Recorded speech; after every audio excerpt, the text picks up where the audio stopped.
صفر يونان وصوم نينا وامتداد ليتورجي لاهوتي للتجسد الإلهي والظهور الإلهي. شوفوا، هو صفر يونان تاريخيا القرن الثامن قبل الميلاد، يعني أكيد قبل المسيح. لكن ليتورجيا نحن هسه التجسد نحتفل بينه قبل احتفالنا بقصة يونان. يعني قصة يونان هي زمنيا قبل ميلاد المسيح، ليتورجيا احنا نحتفل بميلاد المسيح قبل احتفالنا بقصة يونان وأمور يونان. ليش؟ الليتورجيا هي تعبير عن اللاهوت، تعبير حركي، والليتورجيا فيها كل قوة اللاهوت. كنيسة قديما ما كان اكو جامعات وكتب والمعلومة سهلة الحصول، فالكنيسة ضمنت الليتورجيا يعني الطقوس والممارسات، ضمنتها بكل فكرة اللاهوتي، فصارت الليتورجيا هاي الحركات والممارسات اللي نقوم بها هي فكر الكنيسة المعبر عنه حركيا مسرحيا دراميا. يعني انت بعيد شمعون الشيخ سويتم دورة بالكنيسة، مو سويتم دورة بالكنيسة، مو استعراض. احنا ما عندنا لاهوت استعراضي، احنا عندنا عقيدة يعبر عنها ليتورجيا، فكر نظري.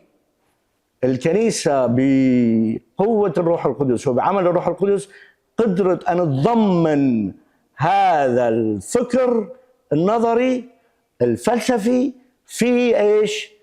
في ممارسة يمارسها حتى طفل. يعني عندما طفل يشيل شمعة ويفتر بالكنيسة هو لا يدري أنه يمارس أو يقرأ لاهوتا، كتابة في اللاهوت.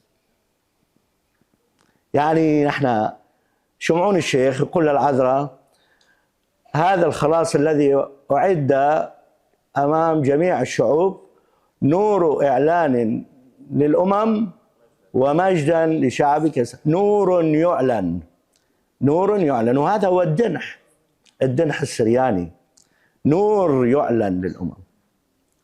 هذا فإحنا في رحلة حياتنا الإيمانية نسوي هذا التطواف داخل الكنيسة حتى نعلن هذا النور الذي فينا، صار فينا نور نعلنه للأمم. رسالتنا هي إعلان هذا النور. فالقصة ما هي قصة ممارسات فقط، لو احنا شعب فقط يمارس حركات دون معنى. من هون على الكنيسة مسؤولية مستمرة دائما ليلا نهارا أن تعلم، أن تكشف المعنى والمضمون، وإلا سنقع في اللا معنى، سنقع في الطلاسم، سنرجع إلى الوثنية. ما المعنى؟ لا نفهم. هناك ألوهة، هناك قداسة، ولكن لا نفهم المعنى. علينا أن نعي، علينا أن نعرف لكي نحب أكثر، لكي نلتزم أكثر. حكينا ليتورجيا. شوفوا كنيستنا قديما كانت تحتفل بعيد الميلاد، أنا ما أحب أسمينه، يعني أعتبره هذا رأي شخصي طبعا مو رأي الكنيسة، رأي شخصي، ما أحب أسمينه عيد الميلاد، لأنه إذا تقرأ في الكتب الآباء كثير راح تشوف أنه أكو أسماء كثير واردة أكثر من الميلاد. التجسد، التأنس كثير إحنا أهملنا هذا اللقب، التأنس، أي أنه اتخذ الطبيعة الإنسانية. كان عيد الظهور الإلهي الأبيفانية، عيد الظهور الإلهي هو نفس يوم عيد الدنح، والعبقرية هي في هذا الربط، في هذا الدمج بين عيد التجسد وعيد الظهور الإلهي والدنح. كل العبقرية في هون في أن يكونا معا في يوم واحد. حقيقة أنا أعتقد أيضا، هذا رأي شخصي، من فصلنا الأعياد عيد الذبح وعيد التجسد أعتقد أضرينا بالعيدين. أضرينا بعيد الميلاد، فمع الوقت تحول إلى عيد تجاري، كريسماس وبابا نويل وهالسوالف، عيد تجاري صار. وعيد الذبح صار عيد محلي ليتورجي ما حد يعرفه، ما حد أصلا يذكره برا بالخارج، ما حد يعرف الموضوع شنو. يعني هبطت القيمة اللاهوتية للعيدين مع بعض بسبب هذا الفصل. بينما هو دستورنا الكتاب المقدس، إذا نقرأ نحن في عيد الميلاد إيش نقرأ؟ في البدء كان الكلمة، في البدء كان اللوغوس، في البدء كان الكلمة، والكلمة كان عند الله، وكان الكلمة الله، فيه كانت الحياة، والحياة كانت نور الناس. نور الناس، انتبه. والنور يضيء في الظلمة والظلمة لم تدركه. من نقول عيد الميلاد وعيد الذبح في يوم واحد، بإمكاننا اختصار هذا العيد في جملة واحدة فقط. من هو يسوع؟ يسوع هو الإله الكلمة المتجسد. هذا إيش نو؟ عيد التجسد، عيد التجسد أو التأنس. يسوع هو الإله الكلمة المتجسد المعلن للعالم، هذا الذبح. يسوع هو الإله الكلمة المتجسد المعلن للعالم. نوهوري، نوهوري يعني الأنوار. تبعتم المعلن للعالم، يعني انتبهوا لطريقة الوصف السرياني لعيد الذبح. دناح وتشوف الطقس السرياني كثير اكو دناح، شمشو، حيشوخو، زلقو، زاليقو، كله هالشوالف في عيد الذبح. فكيحكي عن إشعاع النور سيدخل إلى عتمة ويبددها. هاي القصة، نور يضيء في ظلمة. قصة هذا النور شنو؟ يسوع قال أنا نور العالم. فهذا النور تجسد، فصار الآن مهمته شنو؟ أن يدخل الظلمة. حان الآن موعد دخول هذا النور إلى العتمة، هاي إلى الظلمة، إلى أعماق الظلمة. النور يضيء في الظلمة والظلمة لم تدركه. إذا كل قصتنا هي نور يضيء في الظلمة. فهذا التعبير الإله الكلمة المتجسد المعلن، وهذا قال شمعون الشيخ. يعني شوفوا، هو يبدي يوحنا يبدي في البدء كان الكلمة، فيه كانت الحياة والحياة نور الناس. النور يضيء في الظلمة والظلمة لم تدركه. إذن كانك وقت في البدء كان الكلمة، هذا التجسد، وصارك وقت هذه الكلمة اللي هي النور الإلهي يجب أن يدخل إلى الظلمة لكي يبددها. رسالة يسوع. هذا هو عملية هذا الفصل. شوفوا حتى ليتورجيا الآباء ما أعرف يوافقوني أو لا، ماكو دورة ليتورجية كاملة بعد عيد الميلاد. يعني أنا في الفناقيث نقول الأحد السابع بعد الميلاد، الرابع بعد الميلاد، والخامس بعد الميلاد، ما نقول بعد الميلاد. انتبهوا، تشوف ايش نبدي دورتنا؟ الأول بعد الذبح، الثاني بعد الذبح، الثالث بعد الذبح، لأن الأصل هو الذبح ووجود الميلاد معاه. تبعتم الأصل هو الذبح معبر عنه في التجسد. دورة كاملة أكو 8. فهذا هاي القراءة هي بالأصل كتابية. فالذبح هو بداية امتداد خيوط الشمس في وسط عتمة الظلمة. الذبح هو حالة إدراكنا، وعينا لقوة نور الشمس الغالب وإحساسنا بجماله.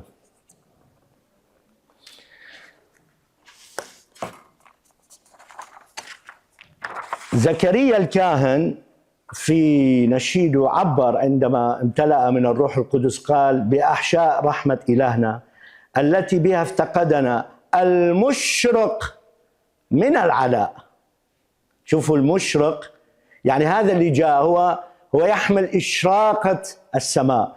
المشرق من العلاء، ايش مهمته؟ يضيء على الجالسين في الظلمة وظلال الموت. إذن هو بالأصل مشرق من العلاء علينا، مهمته يضيء على الجالسين في الظلمة وظلال الموت. لوقا 1:78. نجي لسفر يونان بعد هالمقدمة حول الدنح والتجسد، لأن احنا قصتنا ما هي الدنح والتجسد الآن، لكن أنا أردت أوضح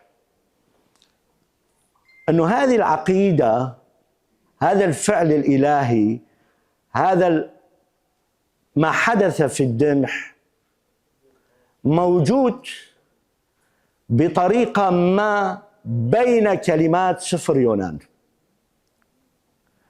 موجود. ليش؟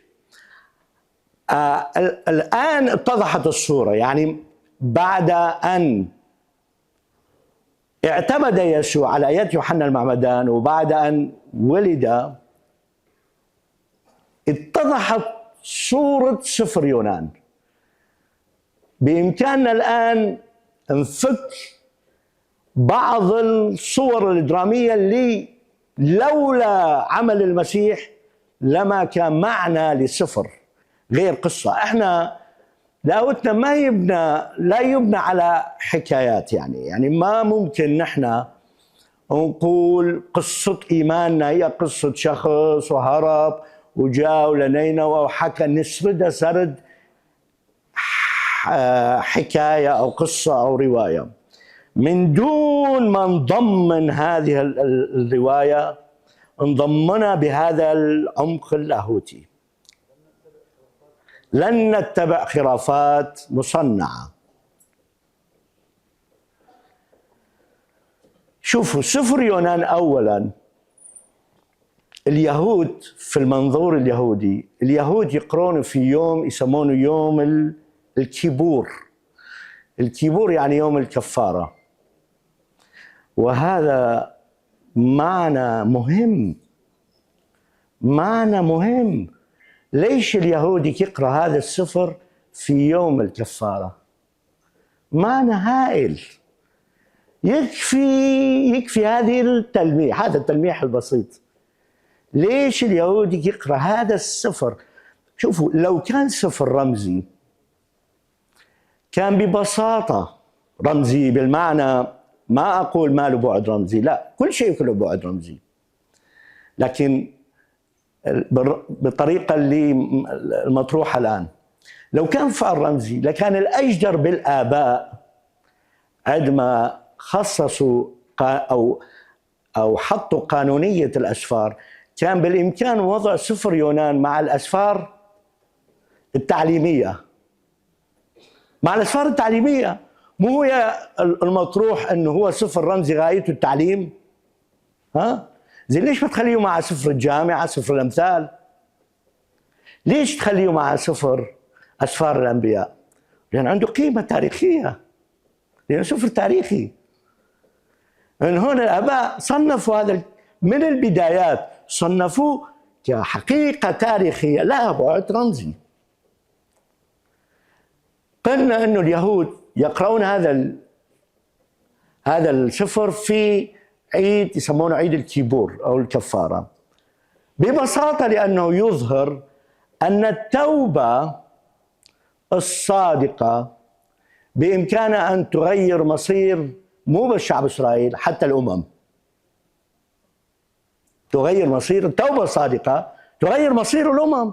شخص أممي مو يهودي يتوب يكون مستحق خلاص. في هالسفر أكو تأكيد أن الله مو إله يسر بالعقوبات، ليس إلها يعاقب ولكنه يؤدب. والفرق شاسع، الفرق شاسع بين أب يعاقب، فقط يعاقب، وأب يؤدب. التأديب الدافع هو الحب.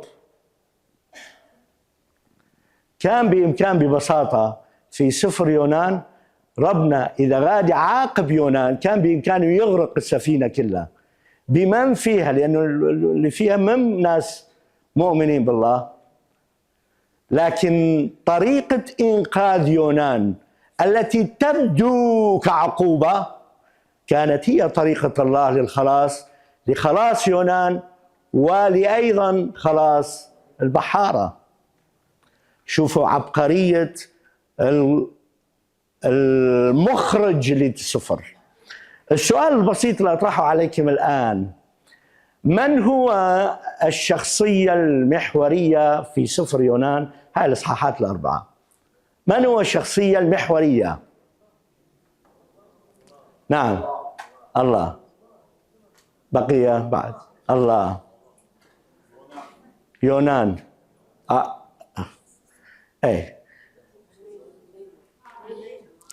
نينوى. شوفوا هذا السؤال جدا مهم، لأنه على هذا السؤال يترتب كثير معاني. إذا قلنا يونان، إذا قلنا توبة أهل نينوى، إذا قلنا كل هذول، كل شخوص هاي الأربع إصحاحات، المخرج الحقيقي للقصة إذا تقرأ بدقة هو الله. لما يقول لك أرسل الله ريحا شديدة إلى البحر، هو بإمكانه يقول حدثت ريح في البحر، أرسل الله. شوفوا كلمة أرسل، أبونا يعرف أرسل بيد من ترسل.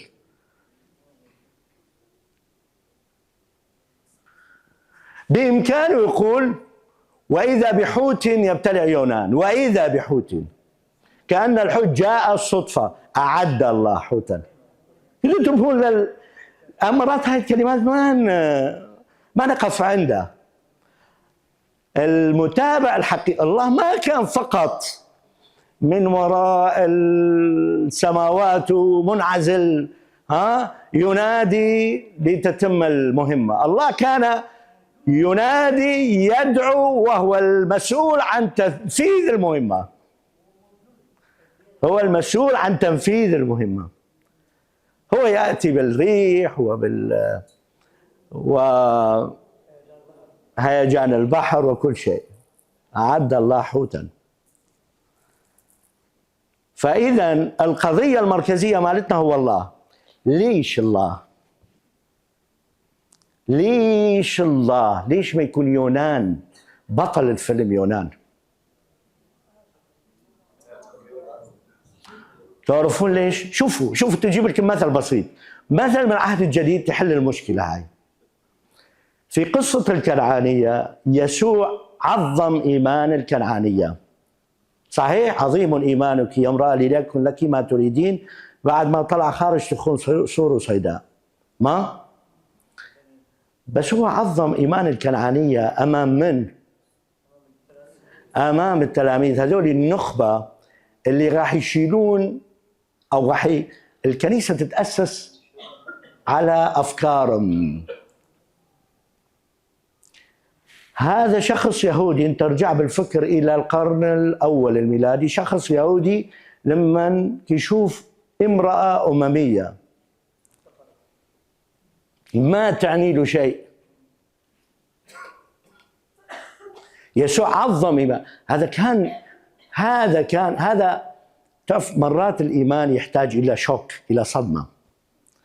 يسوع عمل شوك لكثير من الناس، عمل شوك لنيقوديموس، عمل شوك للتلاميذ. كثير مرات ما يتعلمون إلا على طريقة الشوك. ليش؟ لأنه لابد أن يخرجوا من الحيز الثقافي القومي، الانغلاق هذا القومي حول الله. مالتنا هو الله موجود فقط في أورشليم. لازم أنت تعمل بطريقة. بينما شوف خلاصك، شوف شمعون الشيخ ايش يقول: خلاصك الذي أعددته قدام جميع الشعوب. إذا شمولية الخلاص مهمة. من نقول الله قضية مركزية.